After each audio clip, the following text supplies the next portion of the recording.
it has given me access to new communities of believers and other people that are in this space. So that's been tremendously important. And now I have the credibility of having a bestseller book, just I think lends credibility to my message.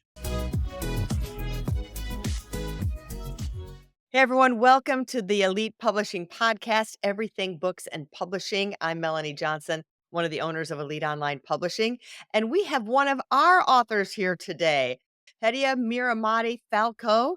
And you know what? She has been amazing to work with. Her book has just gone crazy, and her background is crazy. I mean, just to know her, that she was a political officer in the U.S. Embassy in Afghanistan and a senior advisor to the FBI headquarters.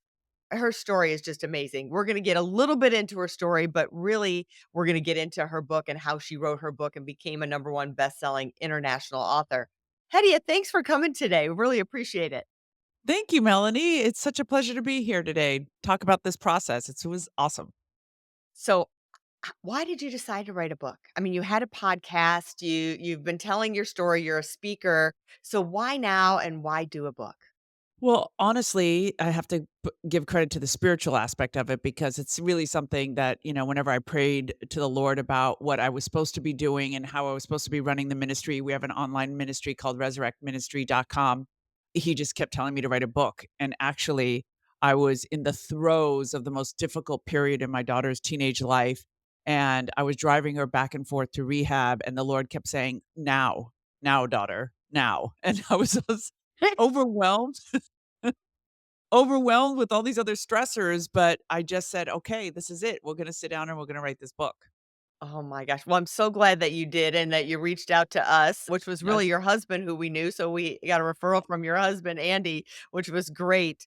So tell us, everybody has a different way of how they write and go about writing. What was your style and how did you get it written? And you did it in a really good amount of time. It didn't take you forever to do it. No, and I mean, to be fair, I had written extensively for the Christian Post. So I had a lot of my thoughts, a lot of my background sprinkled throughout articles over a 2-year period. And Right. so I would just sit down and start thinking about what am I trying to tell people? What do I want them to know? And I would take notes. So I'm Hmm. really good on my fingers on my phone. And so in Google Docs, I would just take book notes, book notes, book notes. And I had 3 different outlines going. And over time, I just started to merge them and refine those outlines. And interestingly enough, when I first started the ministry, the first impetus that came to me was to do a screenplay for a movie.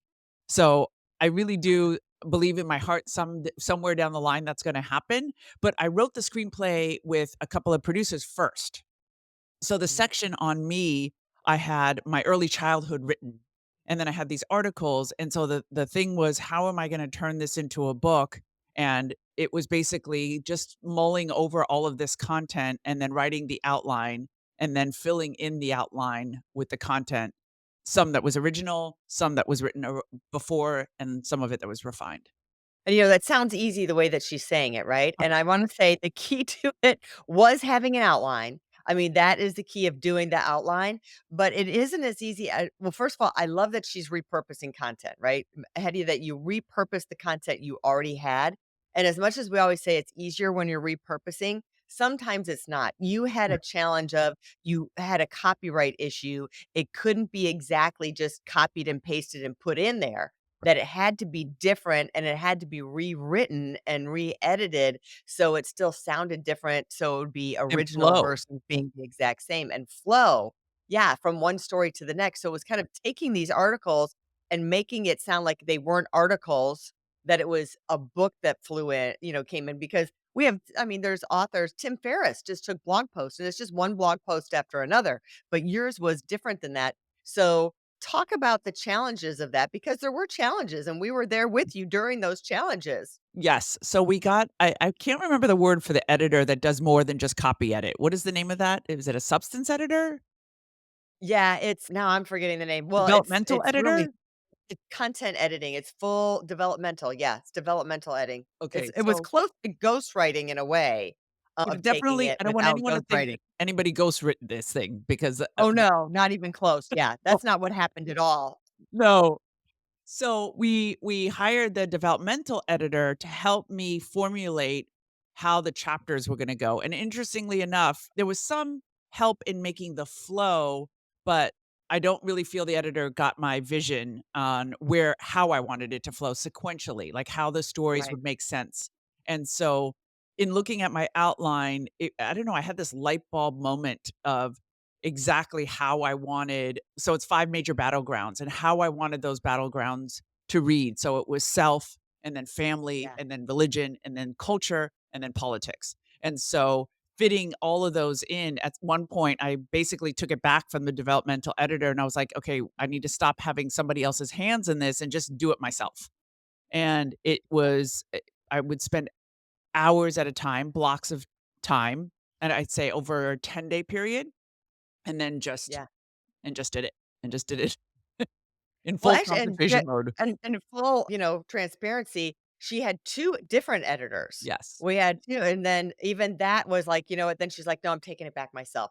And each editor did something, I think, and Yes. participated in a way to give you clarity to get to where you were, that you could do what you needed to do to finalize everything and really get it the way that you wanted, and that's okay. Yes. Sometimes you have to have this journey of going through different hands and getting your vision the way you want, and I think your vision kept coming to you during the process. Like you say, like you started maybe with one vision and then you're like, oh, now I see something else. I have more clarity in Right. going down this path, And which made a difference. a really interesting aspect of this was since it's Christian based, it's Bible based, I put a lot of scripture in there. It wasn't until I Mhm. got to a beta reader who is a dear friend of mine, where she actually looked at the theological components of it, and she's like, "You're a little off here, you're a little off there," and gave me some really, I mean, crucial feedback. If I would have released the book before she saw it, it would have had some errors in it. And so I really appreciated that process too of just going through a beta reader. And at one point, Jen was like, "Are you sure you want to give it off to somebody else to give comments?" And I'm like, "Yeah, I need somebody who's going to look at this Yes. else to give comment, a saint in Christianity to look at this and be like, okay, Yes. wait, it's another step that was tremendously valuable for me." And then I knew once we had finished that with her, then I felt this kind of peace come over me that, okay, this is where Yeah. it needs to go. Yeah, you have more confidence. I always think it's great if you can to do the beta reader process. Some authors don't do it, but I think it's really helpful. And like you say, it's not just to edit the book and look for misspellings or grammar. It's really for that, hey, this story didn't make sense to me, or I didn't like this part of this story. I needed more detail. And for you, the theological part was really important Yeah, that you had that person in there. So I would recommend to authors, if you can do it, and do more than one if you can. If you can have 3 beta readers, but don't get carried away. I had someone who gave me a list and I have 25 beta readers. Like, oh, no, no. no, That's like too many don't cooks in the do that. kitchen. Yes, exactly. Exactly. No more than 3. 3 is good. You might have to ask 5 people to get the 3, but no more than that. Yeah. Too Yeah. many cooks in the kitchen for sure, for sure. And one of my beta readers I used was also a former Muslim, and so I wanted to know how it read through her eyes. And that was Yeah. also very interesting because she's like, "Oh, wow, I've never heard this, like, this is a really compelling story." And she wanted me to go greater in depth in the Islamic aspects, and honestly, Mhm. I didn't feel comfortable doing it. Like, it was very valuable feedback, but that she wanted to hear that, but I just didn't feel comfortable inserting that content, and so I was like, "Okay, I understand," and then, Yeah. chose the parts that I wanted to change and then others that I didn't. Oh, and then tell us about your bestseller journey. How did you hit bestseller? Um, She's um, like, "I'm not sure, but it oh happened." Oh, I can't even tell you. So I have a newsletter list that I've been compiling from the ministry for about 4.5 years. So there's about 1,300 people on that list. And then my husband and I do a podcast.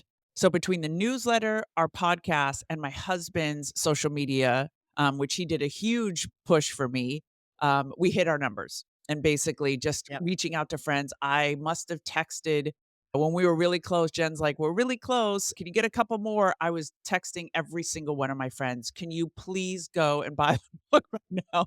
Like, I need you to do this right now." And I mean, I literally just went down my phone book. I went through my text messages, not my phone book because I've got a lot of random Yes. contents, but I went down my text messages and I was like, "Oh, I forgot about Mike. Mike, will you please buy my book?"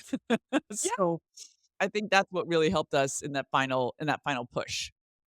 Yeah, and that really does help. I think if you're on task with sending those emails out, doing those text messages, and being communicative to your list, and from the time you know you're gonna do a book to start to grow your list. Like, all right, I Yeah, know I'm gonna have a book. How can I get more people and connect with more people, grow my social media between now and then and do it? And I tell people, if you don't tell anyone that you're having a book, then they're not gonna buy it. right. And some people get vulnerable, like, oh, but I don't want to act like I'm asking for something or being pushy, and I go, "Well, you would announce if your daughter had a baby, you would tell everybody." That doesn't Same mean thing. you're asking them to buy something on the registry. Exactly, exactly. Oh, But the 99-cent thing was helpful because if it was 15.99, I think I would be shyer, but just asking people to yeah. invest 99 cents, I didn't feel shy about doing that. Andy was saying on the social media, he's like, "If you need us to send you the 99 cents, we'll be happy to, but can you please go buy the book?" That would So almost be embarrassing, yeah, like, "Please reimburse me the dollar. I need my dollar back to do that." your friendship's not worth 99 cents for me. Right? That would have been And you gotta figure humiliating. out you're giving something hopefully that inspires them and helps change their lives, and the information they're getting from you maybe that it touches them, but then it also they take that message and touch somebody else, Yes. right? And that's the purpose of why I think you wrote the book was part of that. Talk about that a little bit. Well, I wanted to give people hope, and I wanted to encourage people to live fearless in Christ, to understand that God could take a wretched sinner with no moral compass, which was me, Yeah, and redeem their life and redeem their past and their professional experience and turn it into a story of a resurrection. It's basically yeah, God resurrected me into an entirely new life that is fulfilling and beautiful and full of grace and love, and I couldn't have imagined in a million years. I have no context for Christianity. I should, but the grace of God, not have been a Christian, and so God plucked me out, chose me, and predestined me, and I wanted to inspire people that that can happen to absolutely everyone. yeah, that's a great, great message. Alright, now you already have a podcast, you have the social media presence, you have a lot of things going for you, you're speaking already. What has the book done for you? And it's only launched just shortly ago. It wasn't that long ago that it launched. So what has happened to you that you can account that maybe an opportunity or door that opened or lives that changed that you know of because of your book? Well, I am getting more speaking engagements. I'm doing new podcasts, and I think it's just everyone always says it's credibility. It's like your calling card when people want to hear. I've just joined the National Religious Broadcasters. I've just applied, had a couple of recommendations, and going through that process. So it has given me access to new communities of believers and other people that are in this space. So that's been tremendously important. And I'm going to participate in the National Prayer Breakfast, which was definitely an honor. And now I have the credibility of having a bestseller book just, I think, lends credibility to my message.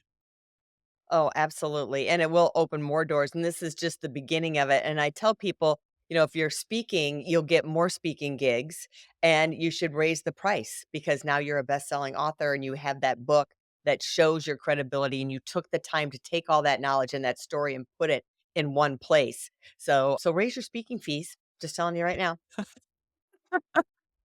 I and people when we talk about the price too, I think it all depends on your goal. For me, the most important thing is that I reach people that could benefit from my experience, even Yes. one-on-one. I want people to reach out to me and see how I could pray for them, walk alongside them. I have a lot of mothers that I'm praying with to bring their kids back out of whether it's drug addiction, idolatry, false religions, whatever it may be, and I Yeah, really wanna touch people, so I'm less concerned about the monetary aspect as I am about the reach. So that's yeah. my focus. And that is, that's a point of success right there, of having that reach and touching those lives, and the more speaking engagements you get, the more people you're gonna touch, and they're gonna find out about your book as well. Yeah, Yeah, I love that, I love that. And then, you can always adjust the price now and then when you are speaking, like, for a special event, you can lower the price back to 99 cents if you want for the ebook, or change the price right. of the paperback book, or include so many downloads or whatever for people that are in the audience. So there's a variety of ways that you can utilize that platform and utilize your product of your book to spread that message. I Yes, love that. yes, Yep. absolutely. Well, great. I'm so glad you came today. I know your time is limited, but we loved working with you. You were just an amazing woman, so accomplished, and I love strong women. So all of us are strong women too. We all have our own Yeah. opinion, and I just want to say strong women can work together, everybody. So it does Yeah, happen. I wanna thank you and Jen for your love and your care and your professionalism and your resources and encouragement. It's been a great process. It was real I truly enjoyed working with the 2 of you. It was awesome. Oh, thank you. Thank you. Well, if you're thinking about writing a book, remember to reach out to us at eliteonlinepublishing.com. We know how to make you a best-selling author. Even if you're working with another publisher, we can come alongside of you and run a marketing campaign to help you achieve your goals. And even if you have an idea about a book, we have a VIP book creation day that will help you get started with up to 6 to 10,000 words right there. So Awesome. we'll see you next time. Keep writing, everybody. If you want to write a book and become a best-selling author, you're in the right place. At Elite Online Publishing, we can help you create, publish, and market your book so that it becomes a #1 bestseller. We work with a limited number of authors to ensure that they receive the best possible service. So if you want to learn how to write and publish a book that will empower you to smartly grow your brand, business, and credibility, apply today. We look forward to working with you.